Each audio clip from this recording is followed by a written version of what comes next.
Hi,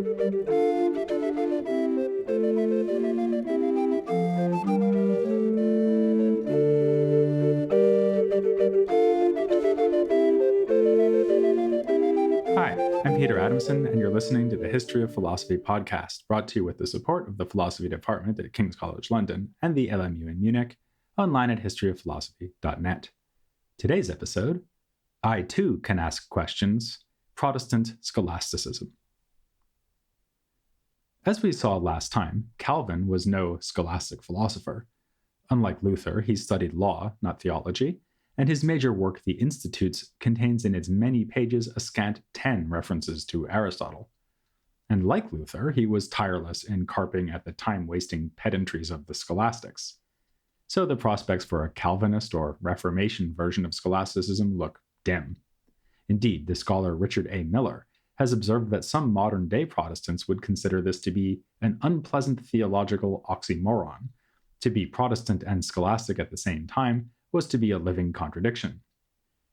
Yet, as Miller and others have shown, there were plenty of Protestants who deployed the intellectual tools of Aristotle's logic, took inspiration from his ethics and natural philosophy, and even drew on Catholic authorities like Thomas Aquinas. And one of them was a close collaborator of Calvin.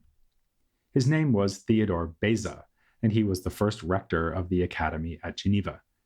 Beza may be credited with supplying a rational defense of Calvinism, of the sort that Calvin himself failed to provide, or, as I suggested in the last episode, deliberately chose not to provide.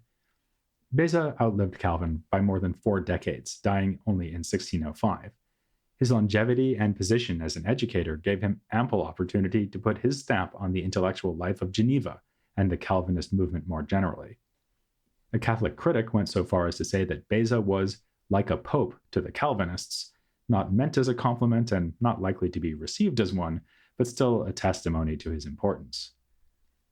Beza was open in his use of scholastic methods.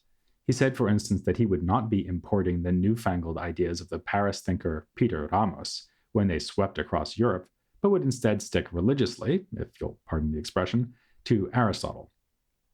As a Calvinist, he placed limits on the capacity of fallen human reason, but he still believed that reasoning was of great importance for Protestant thought. One should study dialectic to learn how to test one's own ideas for consistency and for the sake of refuting one's opponents. It's sometimes said that for Protestant intellectuals, scholasticism offered a set of useful methods, while its doctrines were to be rejected, and Beza might well have said this himself. Like other reformers and the humanists, he often used the word scholastics as a term of abuse when criticizing the teachings of the schoolmen. Yet we can find him using their ideas at the heart of his own Calvinist teaching on the topic of faith and salvation. He held that human reason had held mastery over the will before the fall from grace through original sin, but now in our fallen state, the will often undermines or overwhelms our reason. So, in the terms we apply to medieval scholastics like Aquinas, Henry of Ghent, and Scotus, Beza is a rationalist when it comes to the state of humans before the fall, and a voluntarist when it comes to our situation once corrupted by sin. As a result, it is not enough to be rationally convinced about topics like God's providence. The will must also be reformed through the gift of grace, just as Calvin had been saying, albeit in more philosophical language. This nicely exemplifies the way school distinctions could be reformed for use by Protestants. At the same time, the schools themselves were being reformed. Throughout the 16th century, we see fairly dramatic changes in the universities of Central and Eastern Europe, both in terms of personnel and curriculum. As territories and their rulers adopted one or another Protestant confession, faculty members had to follow suit. Nowadays, academia is often a precarious environment to pursue a career, but at least we don't have to worry about the sort of thing that happened in Heidelberg in 1576, when 11 out of 16 professors left voluntarily, or were fired, after Elector Ludwig VI adopted Lutheranism. Only 7 years later, Calvinism became the new order of the day, leading to further changes in staffing. As for curriculum, the Protestants' reorganization of these institutions showed their allegiance to humanist values. Chairs in Hebrew and Greek came in, alongside empirical topics like history, geography, and anatomy. Meanwhile, the more abstract study of metaphysics was on the wane, and Aristotelian natural philosophy was not a high priority either. These upheavals were necessarily accompanied by a change in the reading list. Textbooks and encyclopedias were churned out by the printing presses, with Philip Melanchthon's works in particular being assigned to many students. There was a general trend towards studying disciplines individually, rather than seeing them as forming a united structure, as the medieval scholastics had envisioned. Teachers were now more likely to be specialists, focusing on only one or two disciplines, instead of lecturing in rotation across the whole curriculum. If students saw any common link between the different courses they were offered, it came more in the form of method and terminology. This was a legacy of the continuing stress on Aristotelian logic as the introductory topic that needed to be mastered by all young scholars. But again, it was not only method that was retained from the Aristotelian tradition. An outline of the curriculum taught in Freiburg in 1593 stated that the peripatetic philosophers should be taught, defended, and expounded whenever they teach rightly. If this all sounds rather unsystematic to you, then you aren't alone. The scholastic Bartholomew Keckermann tried to impose a greater degree of order on the school and university curricula around the turn of the 17th century. He was a Calvinist who hailed from Gdansk in modern-day Poland and taught in Heidelberg before returning home in 1602 to teach at the Gdansk Gymnasium. He died in 1609. He produced a series of textbooks on philosophy towards the end of his life, for which he used the word system, and which he intended as a complement for the reading of primary literature. Thus, Keckermann sought to move education away from the rather unstructured approach he saw in the humanist movement.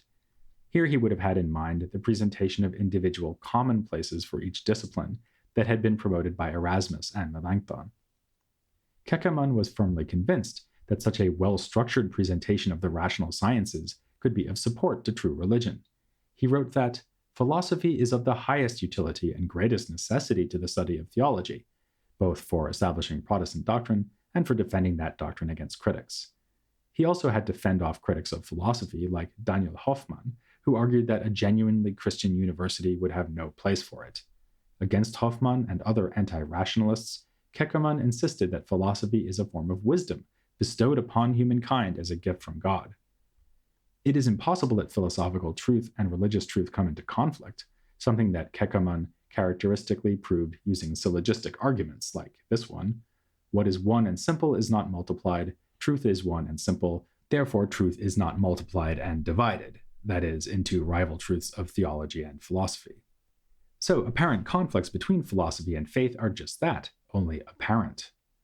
Admittedly, it might take some subtlety to resolve such conflicts, as when Keckermann said that Aristotelian natural philosophy is right to say that nothing can be generated from nothing, even though it is possible for God to create from nothing. Rather surprisingly, Protestant schoolmen were ready to adopt the same friendly attitude towards Aristotle's Nicomachean Ethics, which they might have found deeply problematic. In this work, Aristotle clearly teaches that humans can achieve happiness through their natural capacity for practical virtue and wisdom. How could Protestants possibly make use of this text when they believe that good works stem from faith and that only faith secures a happy afterlife? For an answer, we can turn to Protestant commentaries on the ethics in the 16th century and beyond. A recent study of these counts 27 such commentaries by Lutherans alone. As this shows, Aristotle was still taken as an authoritative writer for ethics. In part, we can explain this by reminding ourselves that Luther and the other leading reformers believed that good behavior and political order should be encouraged across society, even among the sinful majority, or rather, especially among the sinful, since the faithful would naturally perform good works. But some exegetes went further than that. A commentary written by the Calvinist thinker Peter Martyr Vermilye summarizes Aristotle's doctrines in syllogistic form and shows the harmony between these arguments and the teaching of Scripture. Not content to be the living contradiction that is a Protestant scholastic, Vermilye went so far as to be a Calvinist follower of Thomas Aquinas. Along with his Italian colleague Girolamo Zanchi, Vermilye has been taken to represent Calvinist Thomism, which sounds not so much oxymoronic as plain old moronic. How could any serious scholar simultaneously follow Calvin and value the teachings of this central theologian of the Catholic tradition? Actually, that was part of the attraction. Zanchi delighted in refuting the Catholic doctrine of grace with premises taken from Aquinas' writings, which made for an effective dialectical weapon. Both Vermilye and Zanchi were trained in the ways of scholasticism in Italy, in Vermilye's case in the center of Aristotelianism that was Padua. Once they converted to Calvinism, the Inquisition made it impossible for them to stay there. Even if your name is Peter Martyr Vermigli, you might not actually want to be a martyr. So they both made their way to the safe haven of Strasbourg, where they taught together in the 1550s. Zanchi would later teach in Heidelberg, where he produced his main writings. Like Keckermann, these two Calvinists believed that philosophy and faith could have a close and productive working relationship. In theory, Protestants settled all questions by consulting Scripture, but we've seen how well that worked out in cases like Zwingli and Luther's disagreement over the Eucharist. Philosophical tools could be used, with caution, to settle such disputes among the Reformers, as well as to refute the Catholics. Aristotle in particular was a vital resource in this endeavor. Zanchi considered him the best of all authors after God, and prepared an edition of Aristotle's Physics at the behest of the Protestant printer Johann Sturm. In his introduction, Zanchi endorses the study of natural philosophy in forthright terms. It is of the utmost utility in the study of all liberal arts, in the furtherance of moral philosophy, in the recognition and worship of God, in the proper understanding of Holy Scripture, in the confirmation of many Christian doctrines and the refutation of heresies, and finally in the promotion of piety. Vermigli and Zanchi thus left ample room for what is sometimes called natural theology, that is, the use of normal human reason, to prove the existence of God and learn about his nature. As we saw, even Calvin had allowed some scope for natural theology, but really only so that he could convict the irreligious of having no excuse for their unbelief. For these later Calvinists, natural theology has a more positive function. Using our inborn capacities, we can get quite far in understanding the divine, and then go on to supplement this knowledge using revelation. This is exactly the way Aquinas thought about the relation between natural reason and revealed truth. Vermigli further agrees with him that the resulting combined body of theological knowledge has the structure of an Aristotelian science, with principles that generate demonstrated conclusions. None of this would necessarily be distinctively Calvinist, of course, but like Theodore Beza, our two Italians also applied Aristotelian ideas to the more characteristic topic of predestination. Thus, Vermigli invoked a premise from one of Aristotle's logical works that whatever happens is necessary once it has happened. Given that God's knowledge of the future has already been accomplished eternally, this means that the future is necessary, just as Calvin taught. And both men also used scholastic methods when it came to defusing the disturbing implications of that determinism. Vermigli's school training allowed him to make some subtle but crucial distinctions in this area. Strictly speaking, the damned are not predestined to hell because God has not selected them out for their fate as he did with the elect. Rather, he simply allows them to damn themselves through sin. Furthermore, since faith generates good works, someone who does good can observe their own behavior and conclude that they are indeed among the elect. Zanchi may have been the first to present this reassuring thought as a syllogism along the following lines: "These are the signs of the predestined, but I have these signs, therefore I am predestined." By this point, you should hopefully be getting the sense that Protestant scholasticism was not only a very real phenomenon, but a phenomenon found across Central Europe. I've already discussed thinkers active in modern-day Poland, Germany, Switzerland, and France. And here's a location you almost certainly didn't expect to hear mentioned in this episode: Croatia. It has to be included, though, if only because of the activity of one Matthias Flacius Illyricus. As the last part of his name indicates, he came from Istria, a peninsula on the western coast of Croatia. Flacius studied in Basel, Tübingen, and Wittenberg, where he was taught by none other than Melanchthon. Later, he taught himself at Jena and elsewhere, including Frankfurt, where he died in 1575. He's remembered especially for his treatise, The Key to Sacred Scripture, published in 1567. It has been hailed as a pioneering work by 20th century philosophers interested in hermeneutics, like Wilhelm Dilthey and Hans-Georg Gadamer. This is because Flacius tried to develop explicit rules for the interpretation of texts. As the title of his treatise indicates, he's especially interested in exegesis of the Bible, but his rules are of more general application, and in fact, echo to some extent guidelines already used in antiquity to comment on Aristotle. The most important thing for the interpreter to decide is the purpose or overall intent of a work, which Flacius, following Melanchthon, calls its scope. Having determined this, all parts and aspects of the work can be read in light of their support of this central goal. Thus, Flacius compares the scope to the face of a body and the parts of the text to its limbs. Particularly intriguing here is his idea that we firstly propose a possible scope as a kind of hypothesis, which we then test by reading the work, like trying a certain key in a lock, to borrow the metaphor of his title. Flacius deploys his knowledge of ancient philosophy to explain this procedure, saying that the hypothetical interpretation has only the status of what Plato called belief, or doxa, whereas once confirmed, it becomes knowledge, or episteme. As a motto for the good interpreter, he cites Plato's adage that we must seek the one in the many and the many in the one. Plato would no doubt have been pleased by this, and might have been even happier to learn that some progress was being made on another cause he supported, at least in his Republic, the empowerment of women. We saw that Luther had fairly traditional notions about gender roles, and he was hardly alone in that. But just as he unwittingly planted the seeds of political revolt, he opened the door, if only slightly, to the possibility that women might become spiritual leaders. After all, Luther taught the priesthood of all believers, and women can believe just as well as men.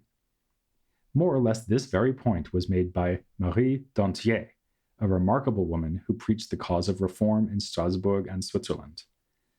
She argued that the new Christian communities should be even-handed in their treatment of men and women, asking, do we have two gospels, one for men, the other for women, one for the wise, the other for fools? She accepted, in line with an injunction laid down by St. Paul, that women should not preach openly in the church, but argued that this left open the course of writing and admonishing other Christians, which Dantier duly did, especially in a letter addressed to the Queen Marguerite de Navarre, which was full of attacks on the Catholic Church.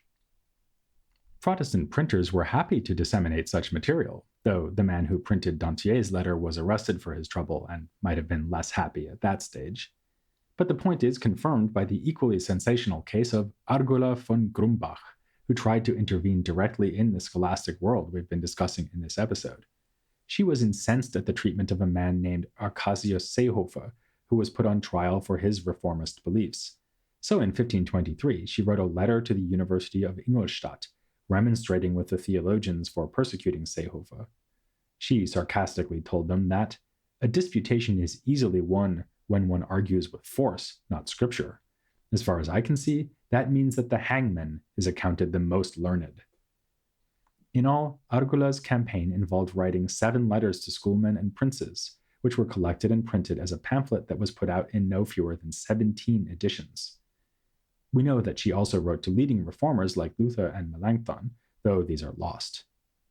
She anticipated that some might object to the idea of a woman involving herself in such matters. In response, she delivered a line that might be invoked by any Protestant explaining why they are delving into the affairs of the universities. By the grace of God, I too can ask questions and hear answers. With this tour around Central Europe, we've come to the end of the series of episodes on the outbreak of the Reformation and its immediate philosophical implications. Its wider implications, geographically and chronologically, will be concerning us for many, many episodes to come. For now, though, we'll be staying in and around 16th century Germany, as we look at some of the noteworthy figures who lived in the time of the Reformation, but are not especially known for their part in it. In particular, we'll be looking at contributors to science, like Paracelsus, Copernicus, and Tycho Brahe. But first up will be a man who is better known for pseudoscience, thanks to his writings on magic and the occult. Less famous, but also worthy of note, is his treatise On the Nobility and Superiority of the Feminine Sex, a work that would surely have delighted Dantier and von Grumbach.